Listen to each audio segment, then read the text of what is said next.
Why don't we kick off with a big story? This probably impacts you in some way, shape, or form. Canada Post workers, they've walked off the job for a second time this year. Yeah. So the union representing 55,000 postal workers called for a nationwide strike just hours after the federal government directed Canada Post to end home delivery. That's big, along with a host of other changes. So they say that the Postal Service, they are losing about $10 million a day, and they need to modernize. So is it actually possible for Canada Post to evolve at this point? Yes, it's gotta be. Any workers in the audience, by the way? Do we have I just want to make sure. No.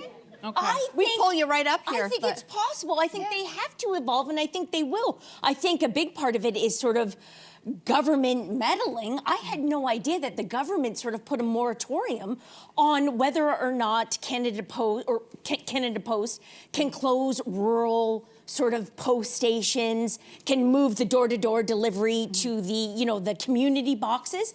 That is a huge cost-saving measure. But the government has told Canada Post, no, we're putting a moratorium on they wouldn't let them until... They wouldn't let them. And it sounds like now they are going to do that. Good. Right? I know. Yeah, I'm not smart enough to know how they can evolve, but I know they can and they will. Oh, gosh. I like your optimism. What do you think? I don't know. For the same reasons, I'm afraid that I don't know how they're going to evolve, because it sounds like part of the problem has been the government and maybe a little bit of the union. Like they haven't been able to keep up with the times. Government moves slowly, and it turns out I didn't know all these different rules. Like Canada Post has agreed to have, they have a monopoly on delivering letters. They are the only service that can deliver a letter. Yeah.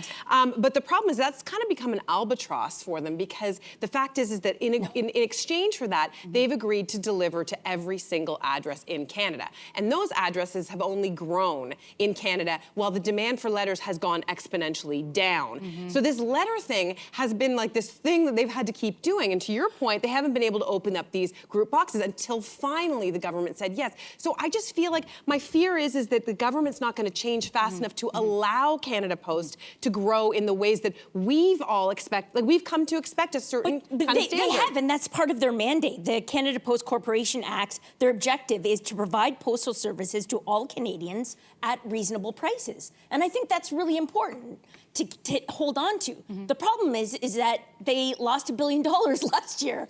So, and who was paying and competition. And let's talk about competition. What is a reasonable price when I can order something on Amazon and it gets to my house sometimes in like 6 hours? I ordered something once, it got to my house in 6 hours. Now, that's not to say that the working conditions and the pay for that person who's delivering to my house, I'm telling you, we know they're not making what a Canada Post employee is making. We know that, and that's part of the problem. So there are options to change. The question is how willing and who's going to also help fund that change. This also comes to Yes, money. because it's not a black and white issue, and I'm going to be very cautious about what I say, because I know when you don't know and you're not in those meetings, you have to be very careful. And I think this is something that not just Canada is grappling with. I think countries around the world, because everybody's been using the Postal Service, and of course, as all the things that you guys have just mentioned, things have changed. But you know, there's always, whenever there's an issue here in North America, the people in Europe always seem to be 5 steps ahead of us.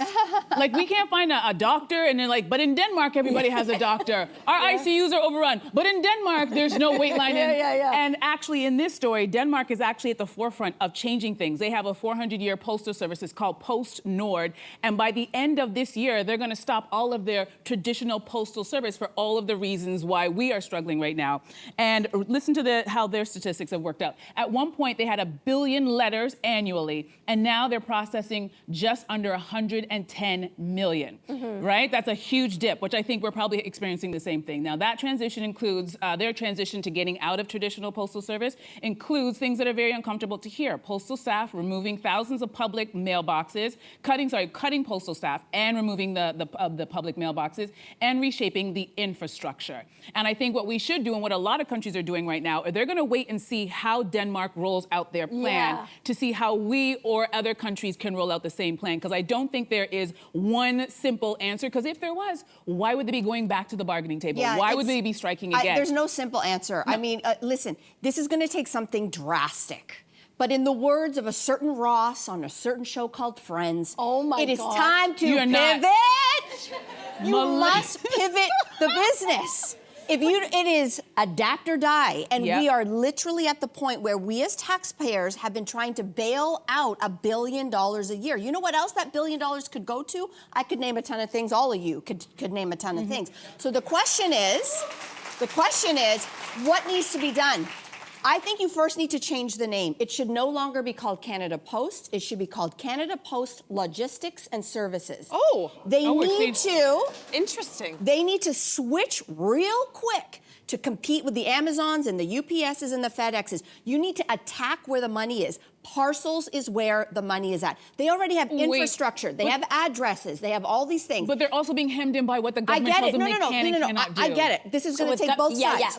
This is going to take both sides to pivot together. This is going to take bravery. It's going to take courage. The other thing is you need to turn all the Canada Post offices into service hubs. It's not just going to be about letters. You know what you could do with those spaces?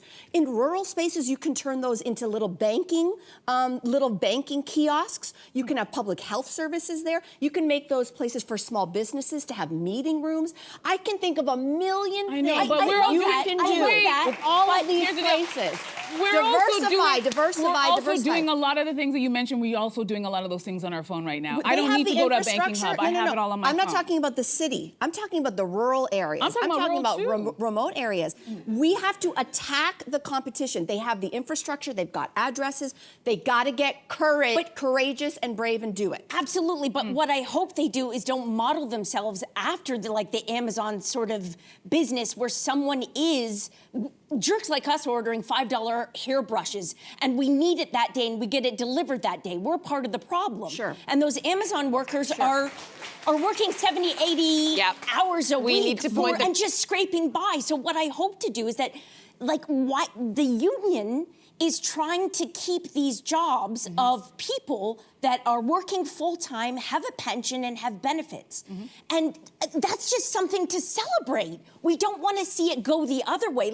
So if they're going to compete, I love all the solutions you just said, but hold on to full-time jobs. I know, but if it's not working and we're hemorrhaging money, it's a nice idea. And I know, listen, we never want to think about people losing their livelihood because that means they're losing their homes. That's why we need smarter people than us. But it hasn't come up with a way. I'm serious. Whatever they've been doing hasn't been working, and that's why I'm like, listen, if Denmark's doing it, watch and see how they're at the forefront of this. They already have put that plan into action. Let's see how they handle it, and let's model it after them. Because you're right, we don't want to see people lose jobs, but a lot of things have changed. I also don't have a phone book delivered to my house. I also have 24 access to all kinds of stores. Things don't close on a Sunday anymore. Everything's open. Everything has to evolve. It's true, but we don't want to see more people working 70, 80 hours a week and not still being able to make their bill payments.